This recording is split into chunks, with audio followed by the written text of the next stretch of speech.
this room. Let it all go, let it all go. No submission, this is 250. Greatness or death, this is how we roll. Before I'm laid to rest, I'll conquer the globe. Yo, Michael T. Porter here. 250 Gemstones Exchange. That's where I give you guys great content. And in exchange, you guys if you like, comment, or subscribe. Hopefully, all three of the above. Don't be afraid to share my videos. Pass me around. Facebook, Instagram, and all other social media platforms. And y'all know how I feel about my chiseling. If you guys like to support the channel, Cash App, $ Michael US. Also, check out my website, 250gemstones.com.co. Also, check out my Spotify podcast. Link is in the description. Y'all stay and watch the whole video. We need to talk. Oh yeah, interracial dating has been at the forefront in the last few years, and people just trying to figure it out. It's all of this. He say, huh. She say, huh. But one woman, Idina Menzel, Taye Diggs' ex-wife, claims that their relationship, their marriage came to an early halt because of racial indifferences. This is according to independent.co.uk.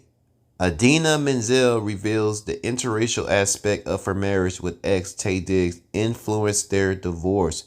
Ooh, you creeping around that Mandingo?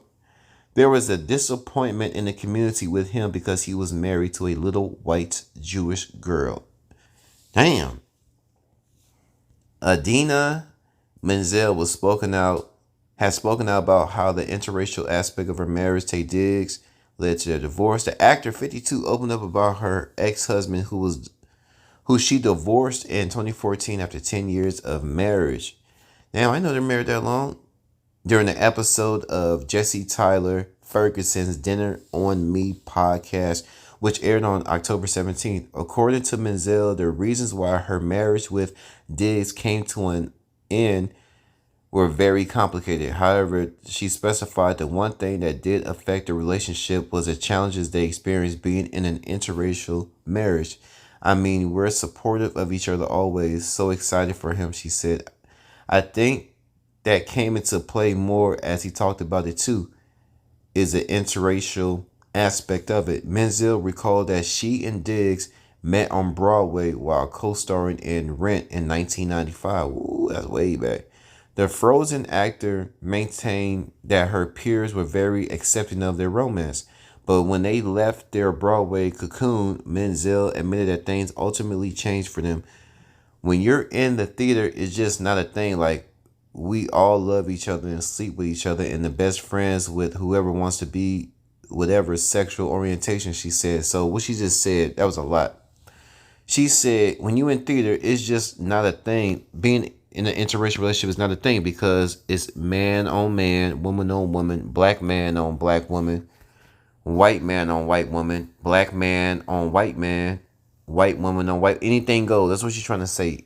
In this theater, anything goes. So it wasn't a big deal. It wasn't a big deal until she got into the real world, her normal day-to-day life. As Diggs went on to reach other milestones in his career as an actor in Hollywood, she noted that there were some negative responses to their interracial relationship. He's on the cover of Essence and Ebony and being interviewed by all these black journalists, and I think he had his own stuff to deal with.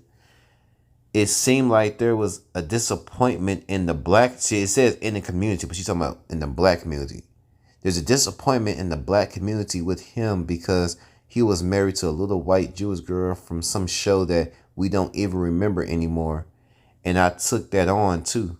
The singer explained that as she and Diggs had to deal with a public reaction to their relationship, that their issues soon became more about interracial challenges and less about being successful. Menzel added that when she was cast in her breakout role as Alphaba in Wicked, she suggested that Diggs felt a bit of relief given the rise of his career at the time.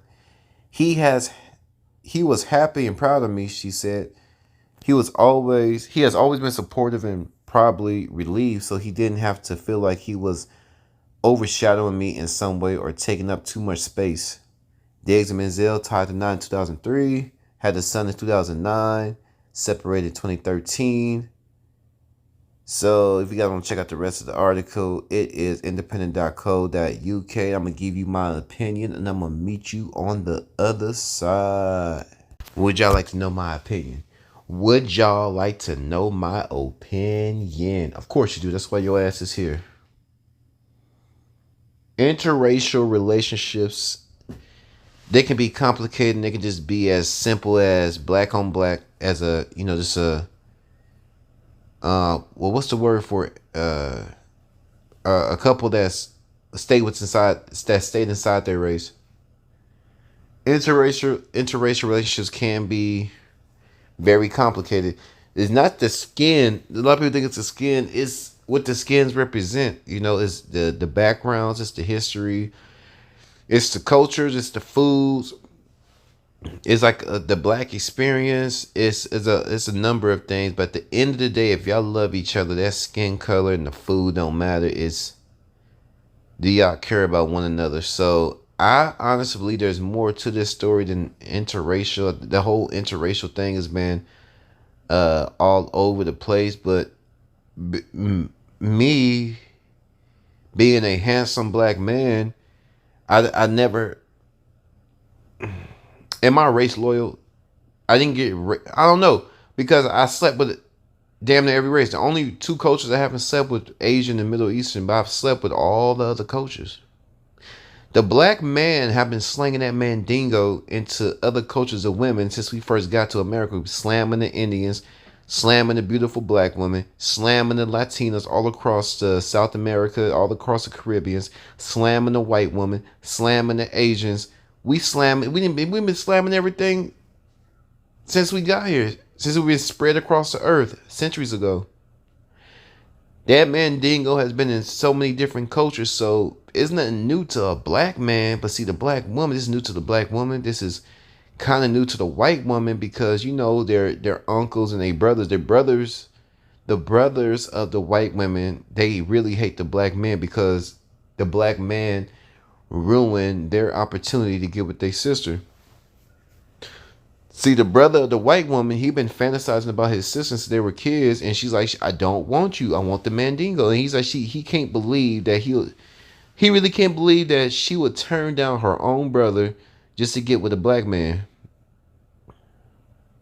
The horror stories that they tell about us, the news media, the narratives about the black man, they and the family members, the fathers and the uncles, they can't believe, after all, as hard as they try to demonize the black man, they still going out there putting their face in the black man's lap. They can't believe it. They cannot believe. We just told you they don't take care of their kids. We just told you they're illiterate. We just told you, like, we did them a favor for slavery, because back in their country, they were just sticking their heads in cows' asses as a ritual. Back in their country, we saved them. We brought them Christianity. We gave them a more civil life. They weren't doing nothing with Africa. They weren't doing nothing with the lamb.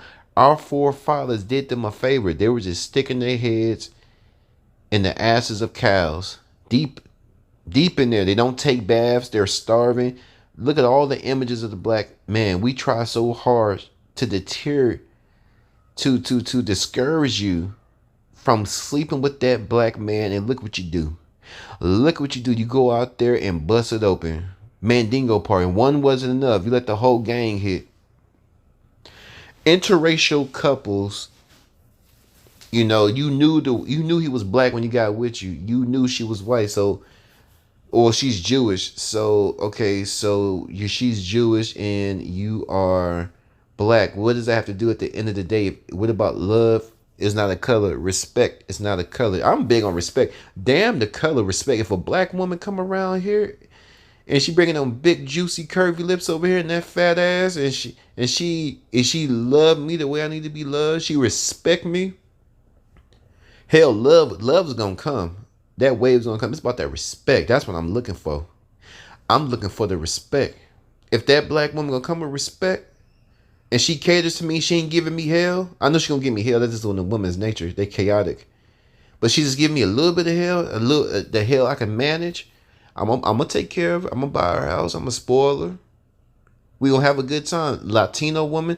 if she praises me and she worship the ground I walk on, and she give me kisses from head to toe, and the love will gonna come. The love and all that. I'm looking for. I'm pulling back the blinds so I can see the respect. Do you respect me as a man, as a human being? That's what men care about more than love in today's age. Do you respect me? That turns me on. Are you going to submit to me? Are you just going to listen and cooperate because I'm here to lead you? She respects you. She respects my leadership. And on top of that, she nasty in the bed. Huh, there you go. About to buy you a house. I would work 15 hours a day for that. Oh, yeah.